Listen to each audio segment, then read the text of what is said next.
नमस्कार। आप देख रहे हैं बिस तक का खास शो।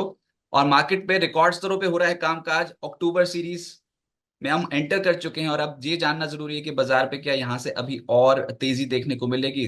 वैसे तो जबरदस्त तेजी, धुआंधार तेजी देखने को मिल ही रही है। वन वे ट्रैक पे इंडियन मार्केट्स पे कामकाज हुआ और लगातार हमने रिकॉर्ड पे रिकॉर्ड हाई लेवल्स आते देखे, लेकिन अंतर्राष्ट्रीय संकेत बहुत बढ़िया हैं। खास तौर से चाइनीज मार्केट में बहुत स्ट्रांग एक्शन देखने को मिल रहा है। चाइना में खबर ये भी है कि वहां का जो सेंट्रल बैंक है पीबीओसी, उसने आरआरआर यानी कि रिजर्व रिक्वायरमेंट रेशो 0.5% घटा दिया है, 9.5% कर दिया है उसको। और ये अनुमान था कि वो करेंगे, उन्होंने पहले ही बोल दिया था, उन्होंने कर दिया। और संकेत बहुत बढ़िया इस समय दिखाई दे रहे हैं। लेकिन मार्केट की आने वाले समय के लिए चाल कैसे रहेगी, इस पर बात करने के लिए सनी अग्रवाल जी हमारे साथ जुड़े हैं एसबीआई सिक्योरिटी से। सनी जी नमस्कार, स्वागत है आपका बिस तक पे। Good morning, Rajat ji, and thanks for having me on the show. और आपको बहुत बहुत बधाई सर, रिकॉर्ड हाई लेवल्स। लेकिन ये आपने सोचा था कि सितंबर सीरीज के एंड में आते आते 26,200 का लेवल पार हो जाएगा? और अब अक्टूबर सीरीज से क्या उम्मीद है आपकी? यह डेफिनेटली कहीं ना कहीं जिस तरह से मार्केट में एक निगेटिव डर का माहौल बना था जब जापान ने अपना इंटरेस्ट रेट बढ़ाया था, उसके बाद की जो रिकवरी है, आई थिंक उस वक्त जब लो बना था 23,800 का, उसके बाद मुझे लगता है कि मार्केट ने पीछे मुड़कर देखा नहीं। और एक सेक्टर बाय सेक्टर कहीं ना कहीं एक पॉजिटिव न्यूज हमने देखी है टाइम एंड अगेन। और उसी के चलते सेक्टर रोटेशन के चलते अभी देख रहे हैं कि हम across the board specially large cap में हमने काफी अच्छी रैली देखी है। और इसी का कारण है कि आज निफ्टी लाइफ हाई पर है। अगर आप ब्रॉडर मार्केट देखेंगे तो मुझे लगता है कि मिड कैप और स्मॉल कैप में प्रॉफिट बुकिंग हुई है पिछले एक डेढ़ महीने में। और at the same time large cap में कहीं ना कहीं कैपिटल रिएलोकेशन हुआ है, और इसमें कोई दो राय नहीं है। डेफिनेटली जब इंस्टीट्यूशन बाय करते हैं, अगर आप फॉरेन इंस्टीट्यूशनल इन्वेस्टर के आंकड़े देखेंगे, सितंबर महीने में तकरीबन 50,000 करोड़ की बाइंग करी है, जो कि दिसंबर 23 में आई थिंक इससे बड़ा आंकड़ा था 60,000 करोड़ का। तो काफी लंबे समय के बाद एक बड़ा इनफ्लो एफआईआई की ओर से आया है। और अगेन उसका भी कारण सभी को पता है कि यूएस में रेट कट हुआ, डॉलर इंडेक्स वीक हुआ। उसके चलते जो सेफ हेवन है यूएस 10 ईयर बॉन्ड यील्ड, वहां से पैसा निकल करके इमर्जिंग मार्केट्स लाइक इंडिया में आना स्टार्ट हुआ। और जो रेट कट है यूएस में ऑब्वियसली आगे जारी रहेगा, 50 बेसिस पॉइंट का। और रेट कट हम अगले 3 महीने में एक्सपेक्ट कर ही रही है यूएस की जो फेडरल गवर्नर है। तो इसके चलते मुझे लगता है कि ओवरऑल सेंटिमेंट काफी पॉजिटिव है। जिस तरह से हम कल ही हमारे क्लाइंट के साथ एक प्रेजेंटेशन कर रहे थे, उसमें मैं यही कह रहा था कि टोटल मार्केट के तीन पहलू होते हैं जिसके मार्केट चलता है। सबसे पहला प्रॉफिट ग्रोथ, ऑब्वियसली अगर कंपनी प्रॉफिट बनाएगी तो मार्केट उसे वैल्यू देगा। Second is liquidity. Liquidity definitely market में भरपूर है, domestic institutional investor, retail as well as FII, तीनों ही पार्टिसिपेट कर रहे हैं। और तीसरा एस्पेक्ट है वैल्यूएशन, जो कि ना ही बहुत एक्सपेंसिव है ना ही चीप है। तो मुझे लगता है कि तीनों फैक्टर जो बेसिक फंडामेंटल्स होते हैं जिस पे मार्केट चलता है, तीनों ही आज के डेट में मार्केट के फेवर में है। और इसी के चलते हम देख रहे हैं कि लार्ज कैप में बाइंग कंटिन्यूअसली हो रही है sector by sector. And that is the reason we are seeing a new life high. Almost मुझे लगता है कि यह सप्ताह में तो रोज ही एक नया हाई है, हाइपर मार्केट बंद हुआ है। पर सर कभी ना एक ऐसा टाइम आता है जब जरूरत से ज्यादा ही तेजी हो जाती है, जो कि अनुमान से थोड़ा परे निकल जाती है। और वो इस बार हो रहा है, क्योंकि पहले फाइनेंशियल्स में एकदम से जो तेजी बनी ना, और फाइनेंशियल सबसे ज्यादा वेटेज है, तो उसके कारण एकदम से मार्केट भी साथ साथ ही खींचता चला जा रहा है। और नए लेवल्स पे नए लेवल्स और बहुत ही फास्ट स्पैन में आ रहे हैं, जिसको सोच समझ पाना बहुत ज्यादा मुश्किल हो रहा है। ट्रिगर है, दुनिया भर के सेंट्रल बैंक ने रेट कटौती कर दी। आरबीआई भी करेगा क्या सर? अब अक्टूबर में तो सबसे बड़ा ट्रिगर यही है। मुझे लगता है कि जिस तरह से गवर्नर साहब की कमेंट्री आई है, मुझे लगता है कि आरबीआई में भी जनवरी की एक्सपेक्टेशन है सीट की, कि जैन वाले मंथ में कहीं ना कहीं रेट कट आरबीआई की ओर से आ सकते हैं। But you never know, I mean surprise package governor साहब के से भी आ सकता है। बट अगेन शॉर्ट टर्म का पर ध्यान न देते हुए एक बात तो काफी मतलब निश्चित है कि अगले 2 साल तक अब रेट कट की जो साइकिल है वो अक्रॉस द ग्लोब जारी रहेगी। और ये इससे कहीं ना कहीं जो डिमांड एनवायरनमेंट है और जो कंज्यूमर है उसे, कंज्यूमर या इंडस्ट्री दोनों को राहत मिलेगी। कंज्यूमर को in the form of cheaper loan and, और इंडस्ट्रीज को भी कहीं ना कहीं उनकी जो प्रोजेक्ट फिजिबिलिटी होती है, प्रोजेक्ट वायबिलिटी स्टडी होती है, उसमें cost of interest, interest cost जब घटता है तो डेफिनेटली प्रोजेक्ट की वायबिलिटी भी बढ़ती है। तो मुझे लगता है कि इसमें कोई दो राय नहीं है कि रेट कट कंटिन्यू रहेंगे अगले 24 महीने तक। और RBI definitely will also blink दिया है, पता नहीं अब तुरंत करेगा कि जैन में करेगा। But overall it's win win situation for everyone. Result season भी अब कहीं ना कहीं फोकस में आ जाएगा अक्टूबर में, क्या उम्मीदें हैं सर इस बार रिजल्ट सीजन से? To be very honest Rajat ji, सितंबर क्वार्टर के जो रिजल्ट हैं इसमें कोई बहुत ज्यादा उम्मीद नहीं है।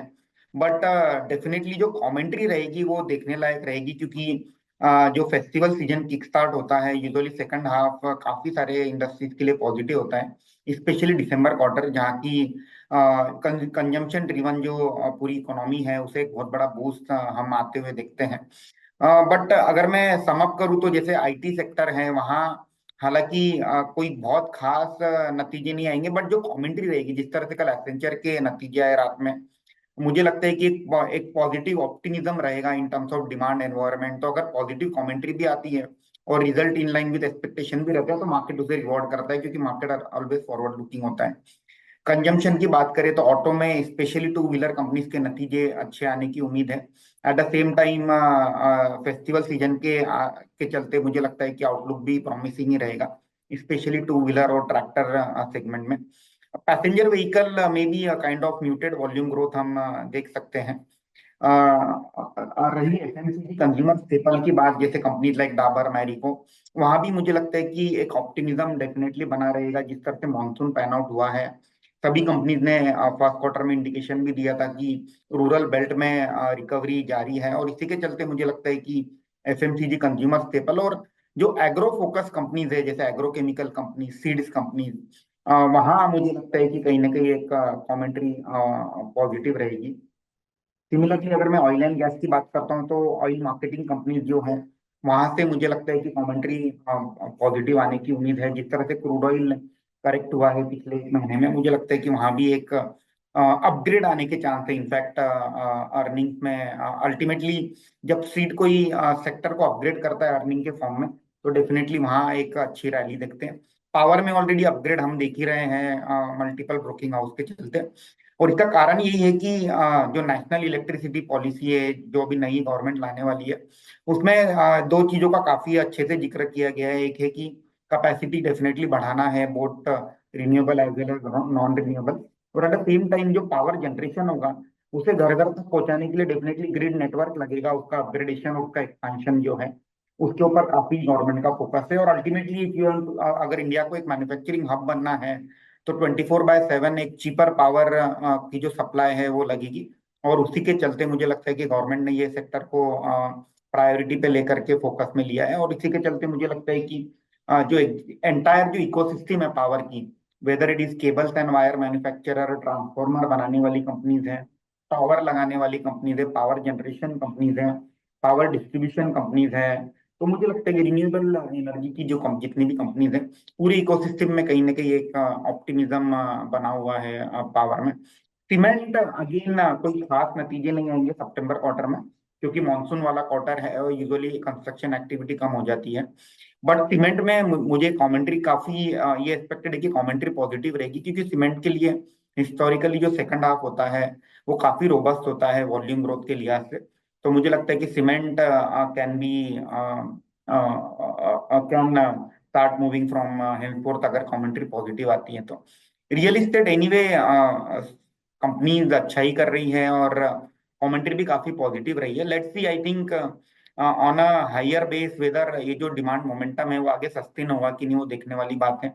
हालांकि फेस्टिवल सीजन में हिस्टोरिकली हमने देखा है कि बुकिंग थोड़ी ज्यादा ही होती है, और on the top of that अगर रेट कट का तड़का लग जाए तो मुझे लगता है कि जितने भी रेट सेंसिटिव हैं रियल इस्टेट या एनबीएफसी उनके लिए पॉजिटिव रहेगा। रियल एस्टेट सितंबर महीने में सबसे तेज चलने वाला सेक्टर है। निफ्टी रियल्टी ने लगभग 7.5% का रिटर्न दिया है टिल डेट, जब तक हम बात कर रहे हैं। तो सर रियल एस्टेट में ये क्या दिन ही बिल्कुल बदल गए हैं रियल एस्टेट कंपनियों के, क्योंकि हम प्रीमियम प्रॉपर्टीज लॉन्च होता देख रहे हैं। अब वो था कि प्रीमियम प्रॉपर्टीज क्या एक्सेप्ट होंगी कि नहीं, एक्सेप्ट क्या होंगी, क्या प्री बुकिंग लॉन्च में ही सब कुछ बुक हो जाता है, इस तरीके का एनवायरनमेंट देखने को मिल रहा है। तो ये रेवेन्यू तो समझ में आता है कि बहुत तगड़ा आएगा रियल एस्टेट कंपनियों को आने वाले समय जिस तरीके की बुकिंग हुई है, लेकिन क्या वो बॉटम लाइन पे रिफ्लेक्ट होगा? क्या मुनाफे में भी ग्रोथ आप एक्सपेक्ट करो रियल एस्टेट सेक्टर की, और वहां से कौन सी टॉपिक्स होंगे?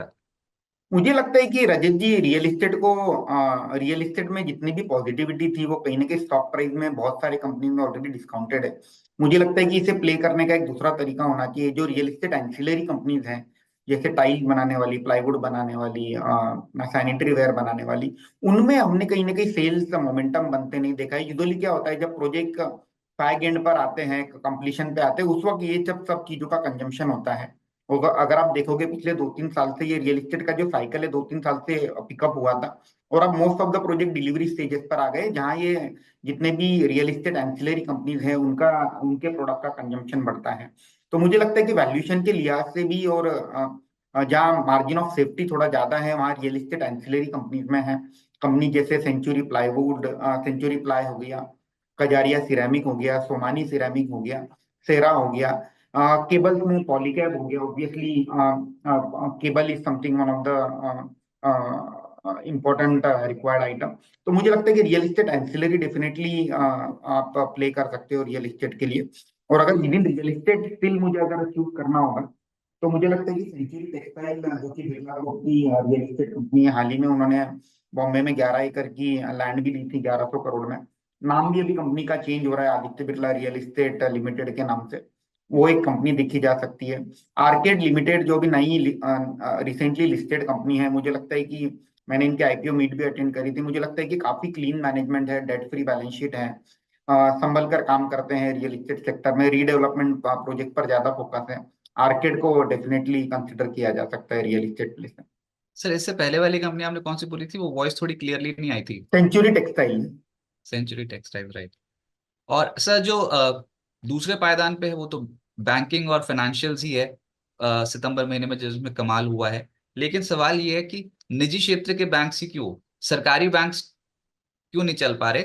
और ये इंटरेस्ट रेट कटौती का फायदा क्या बैंकिंग सिस्टम में होता है, क्या वहां पर जो उनका बॉन्ड पोर्टफोलियो होता है उस पर कुछ असर पड़ेगा, नतीजों में क्या वो रिफ्लेक्ट होगा। और हमें तो ये पता है कि निजी क्षेत्र के बैंक, ये जो सरकारी क्षेत्र के बैंक है इनका तो बॉन्ड पोर्टफोलियो ज्यादा बड़ा होता है। तो अभी कैसे प्ले करना चाहिए पीएसयू बैंकिंग स्टॉक्स। मुझे लगता है कि रजत जी, अल्टीमेटली जो वैल्यूएशन कैचअप है समथिंग, वो उसका गेम था। हमने पहले देखा था कि, थोड़ा मैं फ्लैशबैक में जाना चाहूंगा कि पहले पीएसयू बैंक जो होते थे 0.3 0.4 प्राइस टू बुक पर चलते थे, क्योंकि कहीं ना कहीं बैलेंस शीट में दिक्कतें थी, एसेट क्वालिटी का इश्यू था, बैड डेट से।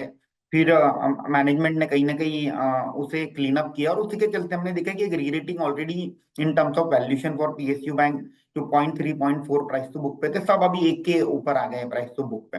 और उसके सामने अगर आप देखोगे, जो प्राइवेट प्लेयर्स है जैसे एचडीएफसी, जो 4 प्राइस टू बुक पर चलते थे, अब वो घट करके 2 से 2.5 प्राइस टू बुक पर आ गए हैं। तो मुझे लगता है कि जो एक round of grating PSU bank में होना था वो ऑलरेडी हो चुका है।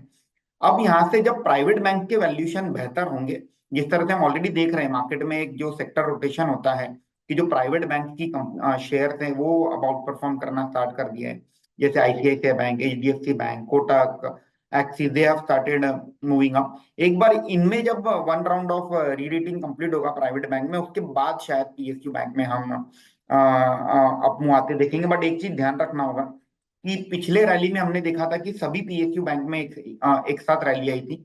अब यहाँ से जो बैंक नंबर डिलीवर करेगी डेफिनेटली उसी में उसी को मार्केट रिवॉर्ड करेगा, क्योंकि जो एक एक्स्ट्रॉर्डनरी ग्रोथ का फेज था वो सभी बैंक्स के लिए, पीएसयू बैंक के लिए खत्म हो गया। अब जो इंडिविजुअल बैंक से जो बेहतर नंबर देगी, अनुमान से, स्ट्रीट से बेहतर नंबर देगी, वहां हम एक स्ट्रॉन्ग अपमूव आते हुए देखेंगे। Eight the same time PSU bank में एक री रेटिंग का एक कारण एक हो सकता है, जो कि मुझे लगता है डाइवेस्टमेंट, जो कि गवर्नमेंट, मुझे लगता है कि पोस्ट महाराष्ट्र के इलेक्शन के बाद शायद आईडीबीआई बैंक का स्टेक सेल जो है उसे कंप्लीट करे, या दो या छोटी बैंकों का कहीं फिर से इनिशिएटिव ले बेचने के लिए। उस वक्त शायद एक काइंड ऑफ एक अपमूव, स्ट्रॉन्ग अपमूव हम देख सकते हैं। मुझे लगता है कि with in PSU bank one should stick with quality banks like Indian bank, Canara bank, bank of Baroda, rather than जो बहुत बहुत ज्यादा छोटे बैंक है, यूको बैंक, जहाँ फ्री फ्लोट ही नहीं है बिल्कुल भी। वहां थोड़ा सा अगर अर्निंग में डिसअपॉइंट आएगा तो डेफिनेटली मार्केट उसे पनिश भी करेगा। मेटल्स, निफ्टी मेटल इंडेक्स 6% ऊपर है सितंबर में, अचानक से तेजी आई। और ये लगातार टूट रहे थे स्टॉक्स, मेटल स्टॉक्स। एक तो इस तेजी के पीछे कारण, और क्या ये तेजी भी और बढ़ सकती है। तेजी के पीछे एक ही कारण है Rajat ji, revival in sentiment in China. तो अगर आप देखेंगे, चाइनीज गवर्नमेंट ने और सेंट्रल बैंक ने जिस तरह से स्टेप्स लिए हैं पिछले एक महीने में to give booster to the Chinese economy, it is like 2008 में जो ग्लोबल फाइनेंशियल क्राइसिस हुआ था उसके बाद, या कोविड में जिस तरह से क्राइसिस हुआ उसके बाद जिस तरह से एक्टिव हुए थे government central bank to give boost and support to economy, वो उस तरह के स्टेप्स हमने अब चाइना में आते हुए देखे हैं। और वर्ल्ड का लार्जेस्ट कंज्यूमर एंड प्रोड्यूसर दोनों चाइना ही है मेटल के पैक से। तो एक नैरेटिव जो बिल्डअप हो रहा है कि चाइनीज इकोनॉमी विल रिवाइव, और उसी के चलते मुझे लगता है कि मेटल प्राइसेस में और मेटल स्टॉक में भी अपमूव आया है। तो अगर आप देखोगे, आयरन ओर के दाम अब $100 के ऊपर आ गए हैं, जो कि 90 चले गए थे। एल्यूमिनियम के दाम $2600 के आसपास आ गए थे, जो कि 2400 2300 चल रहा था। तो मुझे लगता है कि uptick in metal prices is leading to the rally in the metal stock. And अगर ये जो चाइनीज इकोनॉमी से डेटा अगर पॉजिटिव आना स्टार्ट हो जाता है and coupled with a weakening dollar, मुझे लगता है कि मेटल में जो रैली है वो बरकरार रह सकती है आगे जाकर के। सर, ऑटो स्टॉक्स में अभी क्या करना चाहिए? आपने अभी जिक्र भी किया था, टू व्हीलर ऑटो स्टॉक्स में डिमांड बहुत स्ट्रांग देखने को मिल रही है, लेकिन रिकॉर्ड स्तरों पर है। बजाज ऑटो जैसे स्टॉक्स में बहुत स्ट्रांग मोमेंटम बनता हुआ देखा। और इसमें ना थोड़ा मिक्स बैक हो गया, हाल फिलहाल में जो चल रहा था उसको थोड़ा वो पीछे आ गया। जैसे कि टाटा मोटर्स नीचे आया, एमएनएम चढ़ गया रिकॉर्ड स्तरों पर, और अभी हमने मारुति सुजुकी में एक ही दिन में 4.5-5% के आसपास की तेजी बनती देखी। एस्कॉर्ट्स में अब खबर ये है कि वो अपना एनबीएफसी कारोबार शुरू करने जा रहे हैं, जिसमें आरबीआई का सर्टिफिकेशन मिल गया है एस्कॉर्ट्स को, बूटा को। अभी ऑटो सेक्टर में आपको क्या पसंद है, और नतीजे कहाँ पर अच्छे रह सकते हैं? मुझे लगता है कि ऑटो सेक्टर में बेसिकली न्यूज ड्रिवन अपमूव हम देख रहे हैं। मारुति का जो अपमूव था, डेफिनेटली हुंडई का जो आईपीओ है उसी के चलते मुझे लगता है कि वहाँ एक अपमूव हमें देखने मिला। क्योंकि हुंडई का जो आईपीओ है, ये ऐसा अनुमान है कि 27-28 के प्राइस टू अर्निंग मल्टीपल पर आएगा। तो उसको कैचअप करने के लिए मारुति में एक रैली हमने देखी। महिंद्रा एंड महिंद्रा में इनका जो स्कोडा के साथ जो जेवी होने जा रहा है, जो कि न्यूज में था, मुझे लगता है कि मे बी कंज्यूमेट हो जाएगा अगले कुछ दिनों में। उसके चलते एमएनएम में हमने एक अफवाह आते देखा। और two wheeler as a pack entirely doing well, क्योंकि वहाँ कहीं ना कहीं एक बहुत रोबस्ट वॉल्यूम ग्रोथ है। पूरे ऑटो सेक्टर के सामने टू व्हीलर एक ब्राइट स्टार की तरह उभरा है पिछले 3-4 महीने में।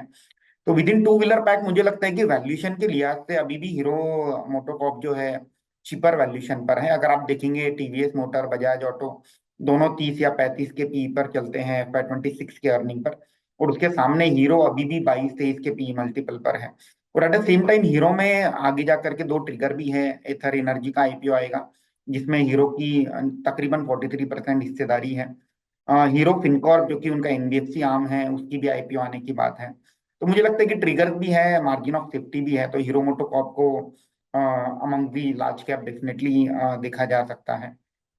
महिंद्रा एंड महिंद्रा ऑब्वियसली मैं रिकमेंड करूंगा, बाय ऑन डीप का कैंडिडेट है। न्यूज के पहले ऑलरेडी स्टॉक चल चुका है, तो मुझे लगता है कि चेज नहीं करना चाहिए। मे बी थोड़ा सा हल्की सी जब गिरावट आए तब उसको महिंद्रा एंड महिंद्रा को देखा जा सकता है। And eight the same time ये जो इंडस्ट्री है, इसको ऑटो एंसिलरी के थ्रू भी प्ले किया जा सकता है। जैसे एएसके ऑटो हो गया, फीएम हो गया, FIEM, Fiem, Fiem industry, SJS enterprises, Pricol, Minda corp, ये कुछ कंपनीज है ऑटो एंड में जो हमें अच्छी लगती है मीडियम टू लॉन्ग टर्म के लिए। तो व्यूअर्स नाराज हो जाएंगे व्यूअर्स। आपने ओला इलेक्ट्रिक का नाम नहीं लिया है, सारा ऑटो सेक्टर गिनवा दिया है। ओला इलेक्ट्रिक में शेयरधारक क्या करें?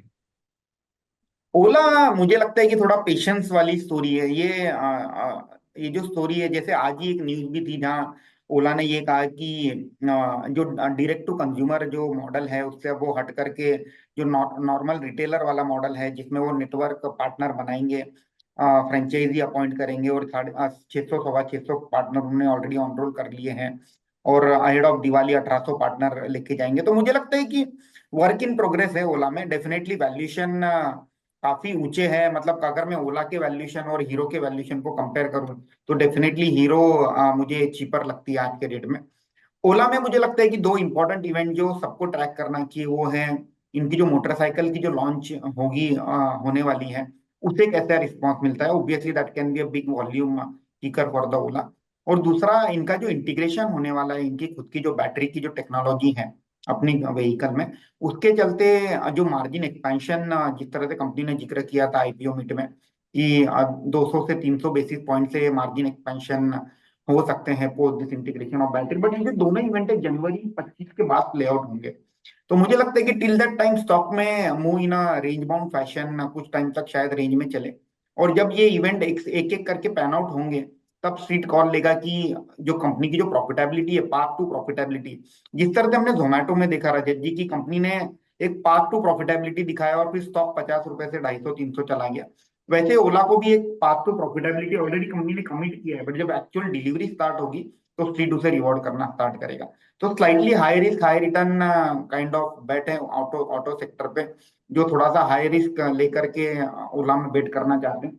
मे बी 3 से 4% अपना पोर्टफोलियो का ओला में लगा सकते हैं, बट अगेन पेशेंस लगेगा यहाँ। ऐसा नहीं है कि आज आपने ले लिया और कल से स्टॉक चलना स्टार्ट हो गया। It will take time, volatility रहेगी। क्योंकि जो टर्न अराउंड की जो स्टोरीज होती है कभी कभी डिले भी हो जाती है 1 क्वार्टर 2 क्वार्टर से, तो थोड़ा सा इसमें वो ध्यान रखकर काम करना। तो फिर मैनेजमेंट अभी पूरा जोड़ तोड़ करेगी। वैसे भी 20% 30% ग्रो करना, मुनाफे तो है नहीं अभी जब भी आएगा तो उसका मुनाफे को ग्रो करना भी अपने आप में बहुत बड़ा चैलेंज है मैनेजमेंट के सामने। और आप देखोगे अब मैनेजमेंट कितनी अनाउंसमेंट्स करेगी, हमने ये कर दिया, हमने वो कर दिया, इस तरीके से हम आगे बढ़ रहे हैं। इसलिए कहा था कि जब आईपीओ में आपको पैसा बन जाए तो एक बार लॉक कर लो, उसके बाद देखते हैं कंपनी की परफॉर्मेंस कैसी होती है। सर ये आपने जोमेटो का जिक्र छेड़ दिया है, स्विगी का आईपीओ उसके लिए उन्होंने अर्जी दे दी है सेबी में। फ्रेश इशू का 3,750 करोड़ रुपए के आसपास का, और 18.5 करोड़ रुपए का ऑफर फॉर सेल भी है, जिसमें मौजूदा इन्वेस्टर्स जो हिस्सा बेचेंगे।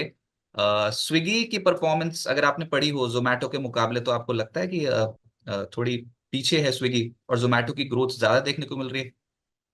डेफिनेटली स्विगी की जो कंडीशन है जो जोमेटो की थी आज के 3 4 साल पहले, वो आज के डेट में स्विगी की कंडीशन है। और अगर मार्केट कैप भी देखे आज के डेट में, जोमेटो का मार्केट कैप 2.5 लाख करोड़ के आसपास है। और स्विगी का जो आईपीओ जिस तरह से डॉक्यूमेंट फाइल हुए हैं, उसके चलते मुझे लगता है कि 50,000 करोड़ के आसपास का मार्केट कैप स्विगी का बनेगा। तो बहुत डिफरेंस भी है, दैट इज द रीजन कि स्विगी को मार्केट कैप भी कम मिल रहा है। अगर स्विगी भी अपना पाथ टू प्रॉफिटेबिलिटी की स्ट्रेटेजी बताएगा कि कैसे प्रॉफिट में आएगी कंपनी, क्योंकि स्विगी के पास भी सिमिलर बिजनेसेस है, फूड डिलीवरी भी है, और उनका जो ग्रोसरी डिलीवरी का बिजनेस है वो भी है। इतना है कि Zomato is more stronger on northern side of India, Swiggy है वो दूसरे पार्ट में स्ट्रॉन्गर है। तो ऑब्वियसली जब आईपीओ मीट होगा, मैनेजमेंट के इंटरेक्शन होंगे, ऑब्वियसली मुझे लगता है कि आपकी चैनल भी उन्हें इन्वाइट करेगी। उनकी जो स्ट्रेटेजी है वो सुनने के बाद एक स्ट्रीट कॉल लेगा कि जो पाथ टू प्रॉफिटेबिलिटी अगर वो दिखेगा तो डेफिनेटली वहां भी रिवॉर्ड मिलेंगे। और जिस तरह से सेलिब्रिटीज ने स्विगी में प्री आईपीओ में पैसा लगाया है, मुझे लगता है कि प्लान काफी रोबस्ट एंड तगड़ा होगा आगे जा करके। लेट्स सी, जब आप जैसे और मेरे पास भी जब ये इन्फॉर्मेशन आएगी तो हम इसके ऊपर कॉल ले पाएंगे। सर एनएससी के ऊपर कोई इन्फॉर्मेशन आई है आपके पास? ये बहुत बहुत ज्यादा अब अटकलें तेज होगी कि एनएससी का आईपीओ आएगा, और बीएससी का स्टॉक तो ऐसा भागा है। और ऊपर से ये भी कल खबर थी कि 4 महीने में एनएससी की वैल्यूएशन डबल हो गई। अचानक ऐसा कैसे हो गया? हाँ, स्टॉक मार्केट तो चलते देखा हमने, लेकिन एनएससी की वैल्यू 4 महीने के अंदर अंदर ही वैल्यूएशन डबल। एक्चुअली क्या होता है ना रजत जी, जो मोनोपोलिस्टिक बिजनेस होते हैं, अभी हमें ध्यान रखना होगा कि आज के डेट में भी जो मार्केट शेयर है एनएससी का 90% है और बीएससी का 10% है। And it's a two player market है, ऐसा तो है नहीं कि कोई नया नया बंदा आके अपना एक्सचेंज लगा देगा। और and eight the same time जिस तरह से इंडिया में वॉल्यूम पैन आउट हो रहे हैं, कैश मार्केट में, फ्यूचर्स में, ऑप्शंस में, and one of the largest market बन चुका है in terms of volume in FnO, तो ऑब्वियसली इसका सीधा सीधा बेनिफिशियरी एक्सचेंज होता है। और इसी के चलते मुझे लगता है कि जो मोनोपोलिस्टिक बिजनेस है, ओलिगोपोलिस्टिक बिजनेस है, उसमें प्रीमियम वैल्यूएशन मिलते हैं। और वैल्यूएशन डबल होने का कारण एक ये हो सकता है कि जब जब आपको लगता है कि जब आपका मोनेटाइजेशन का टाइम आ चुका है, आईपीओ बहुत करीब है, तो obviously some there are some smart investor जो प्री आईपीओ ऊंचे रेट में लेकर के भी ये एक्सपेक्ट करते हैं कि जब आईपीओ की लिस्टिंग होगी फिर एक अच्छे दाम में इनके जो शेयर है बिक जाएंगे। तो मुझे लगता है कि अल्टीमेटली अगर इंडिया को 3 साढ़े 3 ट्रिलियन डॉलर से 7 ट्रिलियन डॉलर इकोनॉमी जाना है, और इंडिया का जो मार्केट कैप आज के डेट में 5 ट्रिलियन डॉलर है, उसे भी बढ़कर 10 ट्रिलियन डॉलर होना है, तो exchange are natural beneficiary of it. और इसी के चलते मुझे लगता है कि एक्साइटमेंट एनएससी में बनी हुई है। अगेन हमने भी यही सुना है कि एनएससी का आईपीओ शायद 3 4 महीने में आ जाएगा, तो maybe Jan Feb is the right time where we can see light of the day for NSC IPO. Sir, एक दो सवाल और हैं, और ये ना अभी रीसेंट डेवलपमेंट पे ही हुआ है। ये जो अ, भुजिया बनाने वाली जो कंपनियां होती हैं, नमकीन वाली कंपनियां, ये एकदम से फोकस में आ गई हैं। ये जो स्नैक्स वाली कंपनियां, प्रताप स्नैक्स में ऑथम इन्वेस्टमेंट और माही मधुसूदन केला कंट्रोलिंग हिस्सा लेने जा रहे हैं, ये खबर थी। और 46.85% हिस्सा पीई इक्विटी प्रमोटर से खरीदा जाएगा पहले, 1.13 करोड़ शेयर्स बैठते हैं जो कि 746 रुपए प्रति शेयर के भाव में खरीदे जाएंगे। फिर 26% हिस्से के लिए ओपन ऑफर आ जाएगा प्रताप स्नैक्स में, और ये ओपन ऑफर जब ट्रिगर हो रहा है तो उसमें 864 रुपए प्रति शेयर पे लाने की बात की जा रही है उसमें, जिसमें 62.98 लाख शेयर्स खरीदे जाएंगे। नाम जुड़ गया है माही मधुसूदन केला के प्रताप स्नैक्स स्नैक के साथ। हमने देखा भी कल के सत्र में एकदम से ये स्टॉक बहुत सॉलिड तरीके से भाग गया था 17%। अभी आज ओपनिंग भी 3.5% ऊपर ही है। तो ये प्रताप स्नैक्स, डायमंड नाम से चिप्स आते हैं इसके, तो प्रताप स्नैक्स, बीकाजी, इन स्टॉक्स पे भी क्या करना चाहिए? अगेन दो डिफरेंट काइंड ऑफ बिजनेसेस है। Bikaji is more of an traditional snack की जो कंपनी है, गुजिया नमकीन, predominantly in Rajasthan and northern belt. और जो प्रताप स्नैक्स है वो जैसे उनकी जो कंपीटर है पेप्सी और वो लेज जिस तरह से आते हैं वो सेगमेंट में, आई थिंक दोनों सेगमेंट टोटली डिफरेंट है। और अल्टीमेटली जो प्रताप स्नैक्स में अब जो प्रमोटर हैंड चेंज हुआ, आई थिंक कंपनी में पोटेंशियल बहुत था। Diamond brand is a very popular brand. और मुझे लगता है कि कहीं ना कहीं जो मार्जिन्स है वो कंपनी में आ नहीं रहे थे। मे बी अब जब नए प्रमोटर आएंगे, कुछ नई स्ट्रेटेजी डिवाइस करेंगे तो पता चलेगा कि आगे जा करके क्या ग्रोथ की स्ट्रेटेजी रहेगी।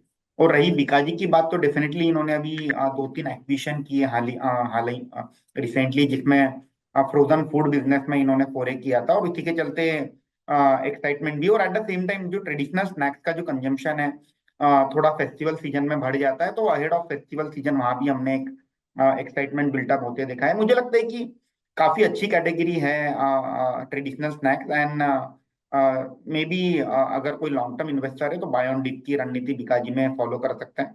प्रताप के लिए मैं रिकमेंड करूंगा कि एक बार नई मैनेजमेंट टेक ओवर कर ले, उसके बाद जब उनकी स्ट्रेटेजी पता चलेगी उसके बाद इसके ऊपर कॉल लेना चाहिए। सर हमने बहुत विस्तार पूर्वक बाजार पे बात कर ली। अब जाते जाते एक तो बता दीजिए कि सब कुछ अच्छा लग रहा है तो risk factors all time high levels पे बाजार है, सब कुछ अच्छा ही लगता है उसमें, लेकिन उसी में ही चैलेंज है कि अब पोर्टफोलियो कैसे बनाए। जब सस्ता मिल रहा था तब तो ठीक था, अब तो रिकॉर्ड हाई लेवल्स पे खरीदना पड़ेगा। तो यहाँ पर रिस्क फैक्टर्स क्या है? और दूसरा, अगर किसी को पोर्टफोलियो बनाना हो तो आपकी टॉप मोस्ट प्रायोरिटी क्या है? कौन से स्टॉक्स पे बेट लगानी चाहिए? अगेन मुझे लगता है कि जो रिस्क फैक्टर है मार्केट के लिए वो लिक्विडिटी ड्राइंग अप इवेंट हो सकता है। और लिक्विडिटी सक का सेकेंडरी मार्केट से सक करने के लिए जिस तरह से बड़े बड़े आईपीओ लाइंड अप है, Hyundai 25,000 करोड़ का आईपीओ, तो मुझे लगता है कि जब बड़े आईपीओ हिट करना स्टार्ट कर देते हैं तो जो सेकेंडरी मार्केट है वहां से लिक्विडिटी सकआउट हो जाती है, क्योंकि everyone will go and try to apply for that IPO. तो लिक्विडिटी कहीं ना कहीं ड्राई अप होने की एक प्रोबेबिलिटी रहती है जब बड़े आईपीओ आते हैं। तो this can be one of the event जिसके चलते लोग जो एग्जिस्टिंग स्टॉक है उसमें प्रॉफिट बुक करते हैं और आईपीओ में अप्लाई करना स्टार्ट करते हैं। तो this can be one of the event. Second event is obviously election related volatility, जो कि यूएस और इंडिया में दोनों जगह है। यूएस में ऑब्वियसली प्रेसिडेंशियल सीट के लिए है, अलग अलग पार्टीज की अलग अलग रणनीति होती है, ट्रेड पॉलिसी होती है, उसके चलते ग्लोबल इम्पैक्ट हमें देखने मिलेगा। And eight the same time on domestic front जिस तरह से हरियाणा और महाराष्ट्र के इलेक्शन पैन आउट होंगे, यहाँ अगर कोई रूलिंग पार्टी को बड़ा अपसेट देखने मिलता है तो एक मार्केट एक शायद एक नैरेटिव बना सकता है कि there can be some issue of stability at in the government, और वो एक रिस्क फैक्टर हो सकता है। And third and foremost is any regulatory intervention जिसके चलते लिक्विडिटी या मार्केट की मूवमेंट में कहीं रिस्ट्रिक्शन आ जाए। तो जैसे अभी एफएनओ पर कहीं ना कहीं सेबी कुछ कंडीशन डालने की बात कर रही है, तो maybe October first week में हमें कुछ सेबी की ओर से सुनने मिले। तो this are the two three events which can lead to a correction in the market in a short to medium term. अच्छा, वो दूसरा प्रश्न ये था कि अगर आपको कोई बहुत अच्छा सा पोर्टफोलियो बनाना हो इन लेवल्स पे तो क्या बनाना चाहिए। लेकिन इसी बीच में एक बार व्यूअर्स को भी बता दूं कि निफ्टी पे जब आप अब मंडे को ट्रेडिंग करने उतरोगे ना तो दो नए मेहमान आ रहे हैं, ट्रेंट और बीईएल। और बाहर निकल रहे हैं निफ्टी से डिविस लैब्स और एलटीआईएम। और बैंक निफ्टी में आज बाजार बंद होने के बाद जो बदलाव लागू होंगे उसमें कैनरा बैंक को शामिल कर दिया गया है और बाहर निकल रहा है बंधन बैंक। अब sir, top picks of SBI securities. Again पहले मैं डिस्क्लोजर देना चाहूंगा कि जो भी स्टॉक हम अभी डिस्कस करेंगे ये सब लॉन्ग टर्म की लिहाज से, तो जरूरी नहीं है कि आज आप आज ही जाकर के मार्केट में पूरा पैसा डिप्लॉय कर दे। Gradually one can look at this companies and accumulate, जब भी मौका मिले तब एक्यूमुलेट कीजिए। और ये स्टॉक देते ही ऐसा नहीं कि आज से ही ऊपर चलना स्टार्ट हो जाएंगे, तो अगेन थोड़ा सा हॉराइजन यहाँ लंबा रखना होगा। तो आई थिंक अगर मुझे लार्ज कैप से कोई कंपनी चूज करना होगी तो बैंकिंग सेक्टर से मैं आईसीआईसीआई बैंक को चूज करना चाहूंगा। ऑटो सेक्टर से हीरो मोटो कॉर्प ऑलरेडी हमने डिस्कस किया ही है। साथ में टीवीएस मोटर को भी जोड़ सकते हैं अगर इन्वेस्टमेंट हॉराइजन लंबा है तो। एनबीएफसी जो है वहां से मैं आदित्य बिरला कैपिटल को मेरे पोर्टफोलियो में ऐड करना चाहूंगा। क्यूएसआर सेगमेंट जो कि स्ट्रगल कर रहा था पिछले 7-8 क्वार्टर से, जुबिलेंट फूड को मैं वहां से ऐड करना चाहूंगा। एपीएल अपोलो ट्यूब्स को मैं पोर्टफोलियो में ऐड करना चाहूंगा। श्याम मेटालिक मेटल सेक्टर से मैं ऐड करना चाहूंगा। On smaller size companies Garware hitech film, SGS enterprises, Capacite infra, Neogen chemical, ये कुछ कंपनीज हैं जो हमें अच्छी लगती है मीडियम टू लॉन्ग टर्म के लिए आते हैं। राइट सर, सनी जी बहुत शुक्रिया आपका हमारे साथ जुड़ने के लिए, और हर बार की तरह अपने व्यूज शेयर बाजार पे शेयर करने के लिए बहुत बहुत शुक्रिया sir, thank you. Thank you. बिस्तक आपके लिए लाया है प्रीमियम मेंबरशिप प्रोग्राम, जहां आपको मिलेंगे कई सारे फायदे, जिनमें मार्केट न्यूज़लेटर, लाइव चैट पर आपके सवालों के सबसे पहले जवाब, मार्केट आउटलुक, वीकेंड पर मार्केट स्कैन, एंकर्स के साथ चैट और भी बहुत कुछ। इस प्रीमियम सब्सक्रिप्शन में 3 तरह के प्लान हैं, सिल्वर, गोल्ड और प्लैटिनम, जिनकी शुरुआत मात्र 159 रुपए महीने से होती है। इससे जुड़ना भी बेहद आसान है। बिस्तक के YouTube चैनल पर जाएं, ज्वाइन बटन पर क्लिक करें और अपना प्लान सिलेक्ट करें। बस बन गए आप हमारे प्रीमियम मेंबर।